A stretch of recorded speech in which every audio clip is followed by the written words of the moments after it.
3 రాష్ట్రాల ఎన్నికల ఫలితాల్లో భారతీయ జనతా పార్టీ ఘన విజయం సాధించడంతో రాపూరు పట్టణంలోని పిచ్చిరెడ్డి కాంప్లెక్స్ వద్ద బీజేపీ పార్టీ నాయకులు మరియు కార్యకర్తలు పెద్ద ఎత్తున సంబరాలు జరుపుకున్నారు. ప్రధాని నరేంద్ర మోదీ నాయకత్వంపై ప్రజలకున్న నమ్మకమే ఈ విజయానికి కారణమని వారు కొనియాడారు. పార్టీ జెండాలు చేదబూని మోదీకి అనుకూలంగా నినాదాలు చేస్తూ కార్యకర్తలు ఉత్సాహంగా పాల్గొన్నారు. పార్టీ విజయాన్ని పురస్కరించుకుని స్థానిక ప్రజలకు, బాటసారులకు నాయకులు మిఠాయిలు పంపిణీ చేశారు. ప్రధాన రహదారులపై బాణసంచా కాల్చి తమ ఆనందాన్ని వ్యక్తం చేశారు. ఈ సందర్భంగా స్థానిక బీజేపీ నాయకులు మాట్లాడుతూ, ఈ ఫలితాలు దేశంలో అభివృద్ధికి మరియు సుపరిపాలనకు దక్కిన గౌరవమని, 3 రాష్ట్రాల్లో ప్రజలు కాంగ్రెస్ మరియు ఇతర పార్టీల వైఫల్యాలను ఎండగడుతూ బీజేపీకి పట్టం కట్టారన్నారు.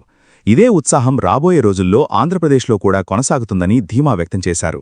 బీజేపీ డబుల్ ఇంజిన్ సర్కార్ వల్లే రాష్ట్రాలు అభివృద్ధి చెందుతాయని ప్రజలు బలంగా నమ్ముతున్నారని, ఈ విజయం కార్యకర్తల్లో కొత్త ఉత్తేజాన్ని నింపిందని వారు పేర్కొన్నారు.